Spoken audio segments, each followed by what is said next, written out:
Hello friends, Sandra's വേദിലെ പുതിയൊരു കഥയിലേക്ക് എല്ലാവർക്കും സ്വാഗതം. ഈ ചാനൽ ഇഷ്ടപ്പെട്ടാൽ സബ്സ്ക്രൈബ് ചെയ്യാനും ഈ കഥ ഇഷ്ടമായ ലൈക്ക് ചെയ്യാനും മറക്കല്ലേ. നമുക്ക് നേരെ കഥയിലേക്ക് പോയാലോ. എൻ്റെ പേര് ലക്ഷ്മി ലച്ചു എന്ന് വിളിക്കും. വയസ്സ് 23. ഒരു പാവം നാട്ടിൻപുറത്തുകാരി പെണ്ണ്. മലപ്പുറം ജില്ലയിലെ എടവണ്ണയിൽ ഒരു സാധാ മിഡിൽ ക്ലാസ് ഫാമിലിയിൽ ജനനം. എൻ്റെ കുടുംബത്തിൽ ഞാനും അച്ഛനും അമ്മയും പിന്നെ എൻ്റെ താഴെ 2 അനിയത്തിമാരും. കുടുംബത്തിലെ കഷ്ടപ്പാടുകൾ കൊണ്ടും മൂത്ത പെൺകുട്ടി ആയതിനാലും 20-ാം വയസ്സിൽ എന്നെ എൻ്റെ വീട്ടുകാർ കെട്ടിച്ചു വിട്ടു. മാനസികമായി ഒരു കല്യാണത്തിന് ഒരിക്കലും ഞാൻ തയ്യാറായിരുന്നില്ല. എന്നാലും ചെറുപ്പം മുതലേ വീട്ടുകാർ പറയുന്നത് കേട്ട് വളർന്നത് കൊണ്ട് ആലോചന വന്നപ്പോൾ ഞാൻ എതിർത്തൊരു അഭിപ്രായവും പറഞ്ഞതുമില്ല. പിന്നെ എനിക്ക് താഴെ 2 അനിയത്തിമാർ വളർന്നു വരുമല്ലേ, അവരുടെ ഭാവി കൂടി നോക്കണമല്ലോ. അങ്ങനെ 20-ാം വയസ്സിൽ ഞാനൊരു ഭാര്യയായി, 21-ാം വയസ്സിൽ അമ്മയും. ഇനി ഞാൻ എന്നെയും എൻ്റെ ഭർത്താവിൻ്റെ കുടുംബത്തെയും പറ്റിയും പറയാം. ഒരു തനി നാട്ടിൻ പുറത്തുകാരി പെൺകുട്ടിയായിരുന്നെങ്കിലും ചെറുപ്പം മുതലേ സൗന്ദര്യം നോക്കുന്നതിൽ ഞാൻ ഒരു കുറവും വരുത്തിയിരുന്നില്ല. മാത്രമല്ല, എൻ്റെ സൗന്ദര്യത്തിൽ ഞാൻ അല്പം അഹങ്കാരി കൂടിയായിരുന്നു. 4-ാം ക്ലാസ്സിൽ പഠിക്കുമ്പോൾ മുതൽ എനിക്ക് അഭ്യർത്ഥനകൾ വന്നു തുടങ്ങിയതാണ്. മനസ്സുകൊണ്ട് എനിക്ക് തിരിച്ചും പലരോടും പ്രണയം തോന്നിയിട്ടുണ്ടെങ്കിലും കുടുംബത്തിൻ്റെ കുട്ടിക്കാലം മുതലുള്ള ശിക്ഷണം കൊണ്ട് പ്രേമിക്കാനുള്ള ധൈര്യം എനിക്കുണ്ടായിരുന്നില്ല. നല്ല വെളുത്ത നിറമാണ് എനിക്ക്, അത്രയ്ക്കധികം മെലിഞ്ഞ ശരീരമൊന്നുമല്ല. പക്ഷേ 17-ാം വയസ്സ് മുതൽ എൻ്റെ ശരീരത്തിൽ പ്രായത്തിൽ കൂടുതൽ വളർച്ച വന്നു തുടങ്ങി. കല്യാണപ്രായമായപ്പോഴേക്കും എൻ്റെ ഫ്രണ്ടുകൾ 34 സൈസായിരുന്നു. എന്നെ കണ്ടാൽ ഏതൊരു ആണിനും ഒന്ന് മോഹിക്കും. കോളേജിൽ പഠിക്കുന്ന സമയത്ത് ഞാനായിരുന്നു കോളേജിലെ റാണി. എൻ്റെ സാമീപ്യം ലഭിക്കാൻ വേണ്ടി നിരവധി ആൺകുട്ടികൾ എന്നോട് കൂട്ടുകൂടാൻ വരുമായിരുന്നു. കോളേജ് ചെക്കന്മാരുടെ വാട്സപ്പ് ഗ്രൂപ്പിലും ഞാനാണ് രാത്രികാലങ്ങളിൽ നായിക. എന്നെ ഓർത്ത് കിടന്നുറങ്ങാത്ത ഒരു ആൺകുട്ടിയും കോളേജിൽ ഇല്ലായിരുന്നു എന്നാണ് എൻ്റെ വിശ്വാസം. ഡിഗ്രി പഠിച്ച സമയത്താണ് എനിക്ക് വിവാഹാലോചന വരുന്നത്. വീട്ടുകാർ ഫോട്ടോ കാണിച്ചു. ഇരുനിറമായ ഒരു ചേട്ടൻ, പേര് ദേവ്, വയസ്സ് 25, ഒരു നായർ കുടുംബം, വീട് ഗുരുവായൂർ അമ്പലത്തിൽ നിന്നും ഏകദേശം 3 കിലോമീറ്റർ മാറി. ഇവിടെ അടുത്തൊരു വില്ലേജ് ഓഫീസിൽ LD ക്ലർക്കായി ജോലി നോക്കുന്നു. കാണാൻ വലിയ തിരക്കേടില്ലായിരുന്നു, എങ്കിലും സൗന്ദര്യത്തിൽ ഇച്ചിരി അഹങ്കാരമുണ്ടായിരുന്നു ഞാൻ. ഇതിൽ നല്ലൊരു ബന്ധം എനിക്ക് വരുമല്ലോ എന്നോർത്തു. പക്ഷേ നല്ലൊരു ജോബ് എന്തായാലും ഉണ്ട്.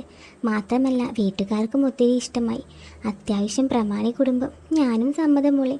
ഒരാഴ്ചയ്ക്ക് ശേഷം പെണ്ണ് കാണാൻ വന്നു. ഞങ്ങൾ 2 പേരുടെ ആദ്യത്തെ പെണ്ണ് കാണലായിരുന്നു. ചേട്ടൻ്റെ കൂടെ ചേട്ടൻ്റെ അച്ഛനും അമ്മയും അനിയത്തിയും പിന്നെ 2 ബന്ധുക്കളും. ഞങ്ങൾ മിണ്ടി കണ്ടു, അങ്ങനെ ഇഷ്ടപ്പെട്ടു. ഡിഗ്രി കഴിഞ്ഞ് തൊട്ടടുത്ത മാസം തന്നെ കല്യാണവും കഴിഞ്ഞു. മറ്റൊരു വീട്ടിലേക്ക് പോകുന്നതിൻ്റെ എല്ലാ സങ്കടങ്ങളും എനിക്കുണ്ടായിരുന്നു. എന്നാലും പെൺകുട്ടികൾക്ക് ഇത് ലൈഫിൽ ഫേസ് ചെയ്യേണ്ട ഒരു കടമ്പയല്ലേ. അങ്ങനെ ഞാൻ മറ്റൊരു വീടിൻ്റെ മരുമകൾ എന്ന സ്ഥാനത്തെത്തി. എൻ്റെ ഭർതൃഗൃഹം അത്യാവശ്യം വലിപ്പമുള്ള ഒരു മനയായിരുന്നു. പുറമേ പഴഞ്ചനായി തോന്നുമെങ്കിലും അകത്തെ ചില മുറികൾ പുത്തൻ സൗകര്യങ്ങൾ നിറഞ്ഞതായിരുന്നു. എന്നാലും പഴമ വറ്റാതെ കാത്തു സൂക്ഷിച്ചിട്ടുണ്ട് മുറിയെല്ലാം. 20 വയസ്സിൻ്റെ പക്വതക്കുറവ് എനിക്കുണ്ടായിരുന്നു. എന്നാൽ ദേവേട്ടന് എൻ്റെ അത്ര പോലും ഇല്ല എന്ന് എനിക്ക് കല്യാണം കഴിഞ്ഞ് കുറച്ച് നാളുകൾക്കുള്ളിൽ മനസ്സിലായി. ഭർത്തൃ വീട്ടിൽ കാര്യങ്ങളെല്ലാം തീരുമാനിക്കുന്ന അമ്മായി അച്ഛനാണ്. അച്ഛൻ്റെ പേര് ശ്രീധരൻ നായർ, നാട്ടിലെ പ്രമാണി, ഒരു ആചാന ബഹു. 67 വയസ്സ്. എന്തു കാര്യത്തിനും അവസാന വാക്ക് അദ്ദേഹമായിരുന്നു. മാത്രമല്ല നാട്ടിലെല്ലാവർക്കും അദ്ദേഹത്തെ നല്ല ഭയവും ബഹുമാനവുമായിരുന്നു. കുടുംബത്തിലെ കാര്യം പിന്നെ പറയേണ്ട കാര്യമില്ലല്ലോ. എനിക്കും അമ്മായിയച്ഛനെ നല്ല പേടിയായിരുന്നു. അമ്മായിയച്ഛൻ്റെ മുന്നിൽ നിൽക്കാൻ പോലും ഞാൻ ഭയപ്പെട്ടിരുന്നു. പക്ഷേ എന്നോട് ഇതുവരെ മോശമായി ഒരു പ്രവൃത്തിയും അമ്മായിയച്ഛൻ്റെ ഭാഗത്തു നിന്നുണ്ടായിട്ടില്ല. അമ്മയ്ക്ക് അമ്മായിയച്ഛൻ എന്നാൽ ജീവനായിരുന്നു. പിന്നെ ദേവേട്ടനും എന്നെ ജീവനാട്ടോ. രാത്രി കാലങ്ങളിൽ ഞങ്ങൾ സുഖിക്കുന്ന കാര്യത്തിൽ ദേവേട്ടന് ഒരു കുറവും വരുത്തിയിട്ടില്ല.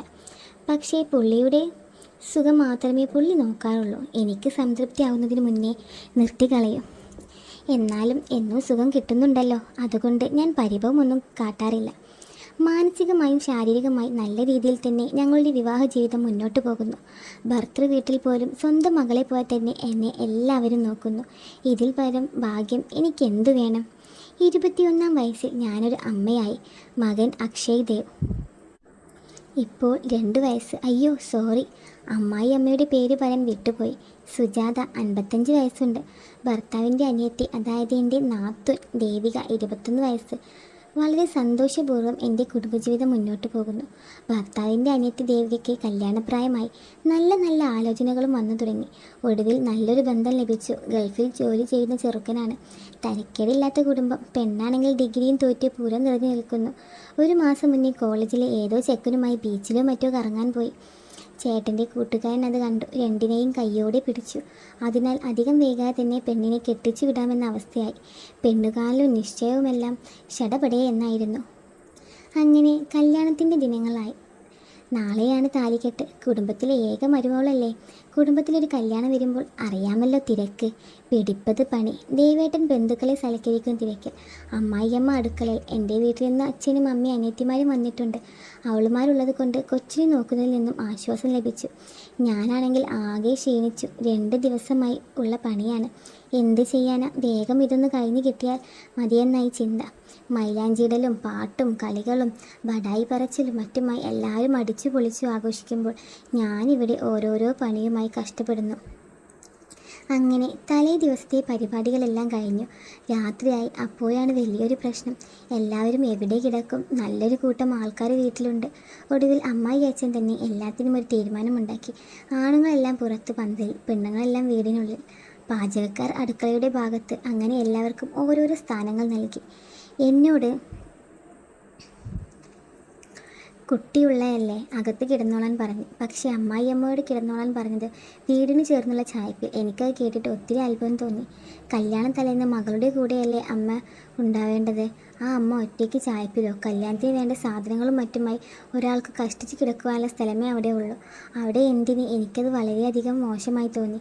ഞാൻ ദേവേട്ടനോട് കാര്യം പറഞ്ഞു. അമ്മയെ ദേവികയുടെ റൂമിലേക്ക് വിട്ടിട്ട് ഞാൻ അവിടെ കിടന്നോളാം എന്ന് പറഞ്ഞു. ദേവേട്ടനും പാതി മനസ്സോടെ അത് സമ്മതിച്ചു. ആ മുഖത്ത് സങ്കടം നിഴലിക്കുന്നത് ഞാൻ ശ്രദ്ധിച്ചു. എന്നും കിട്ടുന്ന കളി ഇന്ന് കിട്ടില്ല എന്നതിൻ്റെ നിരാശയായിരുന്നു അത്. ഞാൻ പതുക്കെ ചെവിയിൽ പറഞ്ഞു, എൻ്റെ ദേവൂട്ട, ഒരു ദിവസം ക്ഷമിക്കുന്നേ. ജീവിതകാലം മുഴുവൻ, എൻ്റെ ഈ ശരീരം മുഴുവൻ എൻ്റെ ദേവേട്ടനുള്ളതല്ലേ. ഒരു ദിവസം ക്ഷമിക്ക്, ചക്കരയല്ലേ. ദേവേട്ടൻ ചെറുതായി ഒന്ന് മൂളി നിരാശനായി പുറത്തേക്ക് പോയി.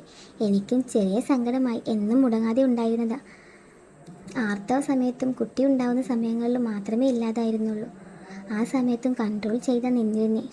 പാവം. ഞാൻ ആ നിരാശയോടെ കുളിക്കാൻ പോയി. ചെറുതായൊന്ന് മേല് കഴുകി ഒരു നെയ്ച്ചിയും ഇട്ട് എല്ലാവരും കിടക്കുവാൻ തുടങ്ങിയിരുന്നു. സമയം ഏകദേശം രാത്രി 11:30. ഞാൻ വിരിക്കാൻ വേണ്ടി പഴയൊരു തുണിയും എടുത്ത് ചായപ്പിൽ വന്ന് കിടന്നു. കൊച്ചു അനിയത്തിമാരുടെ കൂടെ കിടന്നുകൊണ്ട് പകുതി ആശ്വാസമായി. ചായപ്പിൽ ഒട്ടും വെളിച്ചമില്ല. അടുക്കളയിൽ ലൈറ്റിട്ടാൽ ചെറിയ വെട്ടം ഉള്ളിൽ വരും. മഴക്കാലമായതുകൊണ്ട് ചൂടിന് ചെറിയൊരു ആശ്വാസമുണ്ട്. വന്ന വഴി കിടന്നു. ലൈറ്റെല്ലാം അണച്ചു.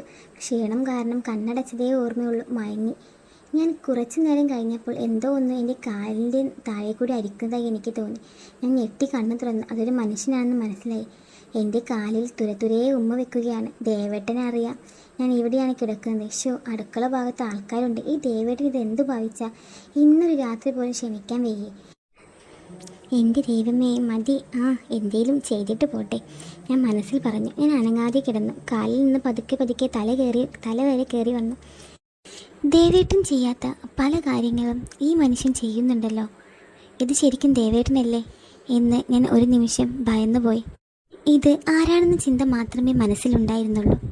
എന്നെ നല്ല രീതിയിൽ തന്നെ സുഖിപ്പിക്കുകയും ചെയ്യുന്നുണ്ട്. ദേവേട്ടനേക്കാളും എത്രയോ മുകളിലാണ് ഈ മനുഷ്യൻ. എന്തായാലും ആരെങ്കിലും ആയിക്കോട്ടെ എന്നും കരുതി എനിക്ക് നന്നായി സുഖിക്കുന്നുണ്ട്. അയാളത് കഴിഞ്ഞാൽ അയാൾ എണീറ്റ് പോയിക്കോളും എന്ന് കരുതി. അപ്പോൾ ഇന്നത്തെ സ്റ്റോറി ഇത്രയേ ഉള്ളൂ. ഇതിൻ്റെ സെക്കൻഡ് പാർട്ട് വേണമെന്നുള്ളവർ കമൻറ്റ് ചെയ്യുക. അപ്പോൾ പുതിയൊരു വീഡിയോയുമായി വീണ്ടും കാണാം.